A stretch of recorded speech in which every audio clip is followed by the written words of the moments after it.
गिड़गिड़ा कर ये दुआ करता हूँ कि 8 तारीख के दिन यही पुलिस वाले मेरे शिफा को सैल्यूट करने के लिए आए।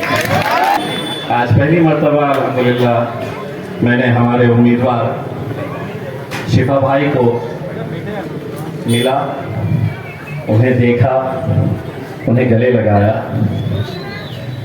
मेरी मुलाकात उनसे आज जामिया के जामा मस्जिद के अंदर हुई। देखकर बड़ा अफसोस हुआ कि उस मस्जिद में शिफा भाई को जब लाया गया तो बेहिसाब बहुत सारे पुलिस वाले उन्हें घेरे हुए थे।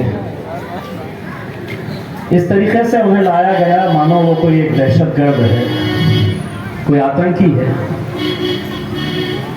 मैं उसी अल्लाह की बारगाह में खड़े रहकर, उसी मस्जिद में खड़े रहकर मैंने अल्लाह से ये दुआ मांगी कि अल्लाह जिस शिफा को मैं आज इस हालत के अंदर देख रहा हूँ कि पुलिस वाले उसे एक दहशतगर्द की तरह लेकर आ रहे हैं, या अल्लाह मैं हिंदुस्तान के मुसलमानों की तरफ से गिड़गिड़ा कर ये दुआ करता हूँ कि 8 तारीख के दिन यही पुलिस वाले मेरे शिफा को सैल्यूट करने के लिए आए। और यकीन मानिए वो दिन, वो मंजर कैसा रहेगा आप खुद तसव्वुर कर सकते हैं। जिस बाप को देखने के लिए, उसका हाथ पकड़ने के लिए उसके 2 छोटे मासूम बच्चे 5 साल से इंतजार कर रहे थे, आज वो अपने बच्चों का हाथ नहीं बल्कि पुलिस वाले शिफा भाई का हाथ पकड़कर लेकर आ रहे थे। कुछ बातें जहन के अंदर जिंदगी में रह जाती है, आज ये एक बात रह गई है।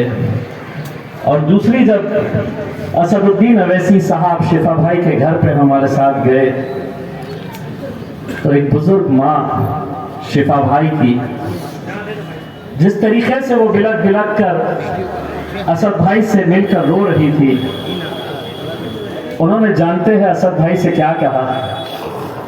उन्होंने असद भाई से कहा कि मेरे बेटे का ख्याल रखना। शायद अगर हमारे सीने में दिल है और वो दिल धड़कता है तो वो मंजर देखने के बाद मेरी तो आंखों में आंसू आ गए थे। एक बूढ़ी माँ जो अपने बच्चे को 5 साल से देखी नहीं थी, उसे मालूम है कि ये बच्चा कुछ ही दिनों के लिए हमारे बीच आया है। उनके बच्चों को इस बात का एहसास है कि हमारा बाप सिर्फ कुछ ही दिनों के लिए हमारे बीच आया है, दोबारा उसे उन्हीं सलाखों के पीछे जाना है, दोबारा उसी जेल के अंदर जाकर बैठना है। कसूर शिफा का इतना है कि वो मेरे और तुम्हारे लिए खड़ा हुआ था। मेरे भाई, वो हमारी आवाज बनकर खड़ा था, वो हमारे लिए लड़ रहा था। उसने ना किसी की जमीन हड़पी, ना किसी का पैसा लूटा, ना किसी की जेब काटी। अगर अब भी अगर ऐसे लोगों का हाथ हम नहीं पकड़ेंगे, ऐसे लोगों का साथ हम नहीं देंगे, यकीन मानिए ये समझ लेना कि वो मुसलमानों की गैरत मर चुकी है। तुम जिंदा तो है, जिंदा तो दिख रहे हैं, अलग अलग स्टेज के ऊपर चढ़कर तुम सिर्फ एक ही काम कर रहे हैं, मजलिस पर इल्जाम लगाना, बैरिस्टर असदुद्दीन अवैसी के ऊपर उंगली उठाना। एक बात मैं तमाम मुसलमानों को कहना चाहता हूं, आज जब वो माँ अपने बेटे के लिए रो रही थी तो मैं वहां खड़े खड़े ये सोच रहा था कि उस शिफा की जगह कल मैं भी हो सकता हूं, आप भी हो सकते हैं। और अगर हम अब भी अगर अपनी सियासी मफाद के लिए, मुझे मालूम है ऐसे कई मुसलमान जो कांग्रेस के स्टेज के ऊपर, आम आदमी पार्टी के स्टेज के ऊपर जाकर बैठ रहे हैं, रात में सोते वक्त उन्होंने अपने आप को ये सवाल करना चाहिए कि मैं जो कर रहा हूं इस बार वो सही है या गलत है। तसव्वुर करिए, अगर हम इनके साथ आज नहीं खड़े रहे, शिफा भाई को देखने के बाद तो ऐसा लगता है कि जुल्म के सारे हुनर हम पर ही आजमाए गए, जुल्म भी हमने ही सहा और जालिम भी हम ही कहलाए गए। वारे मोदी तेरा कानून। लेकिन कहते हैं ना, अल्लाह की लाठी में देर है अंधेर नहीं। कभी ना कभी, कहीं ना कहीं इंसाफ तो होगा। उस मां को वो अच्छे दिन देखने को मिलेंगे, उन बच्चों को अपने बाप से के साथ खेलने कूदने का मौका मिलेगा। मैं आप लोगों से सिर्फ इतनी इल्तिजा करने के लिए आया हूं मेरे भाई, बहुत ज्यादा दिमाग लगाने की जरूरत नहीं है। हो सकता है कि बहुत सारे लोग तुम्हें समझा रहे होंगे कि नहीं ये जीत जाएंगे, वो जीत जाएंगे, इनके आने से ऐसा होगा, उनके आने से वैसा होगा। इतने सालों तक हमने तुमने क्या किया, वो जैसा बोले हमने सुनते गए, वो जैसा बोले हम करते गए। अब हम बोलेंगे, सुनोगे, और तुम्हारे बाप को भी सुनना पड़ेगा। आज तारीख के दिन यकीन मानिए सिर्फ ओखला के अंदर जश्न नहीं मनाया जाएगा।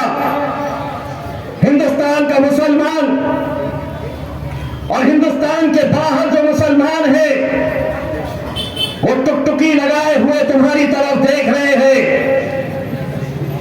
अगर अब भी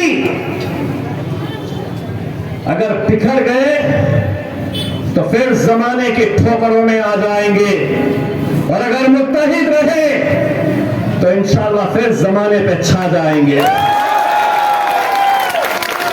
कोई नामुमकिन बात नहीं है। कौन से नंबर पर है शिफा भाई का? 11। निशानी क्या है?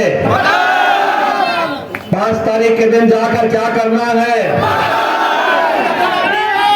एक एक दिन का हिसाब निकालना है। ईवीएम मशीन के ऊपर जाएंगे, दुआ पढ़ के धपाधप करके ऐसा मारना कि 8 तारीख के दिन का भी इंतजार करने की जरूरत नहीं। अगर 5 तारीख के दिन ये कौम अगर अपने जिंदा होने का सबूत देती है तो 8 तारीख का भी इंतजार नहीं करना। 5 तारीख के दिन जाकर अमानत की खयानत के सामने जाकर पटाखे फोड़ देना कि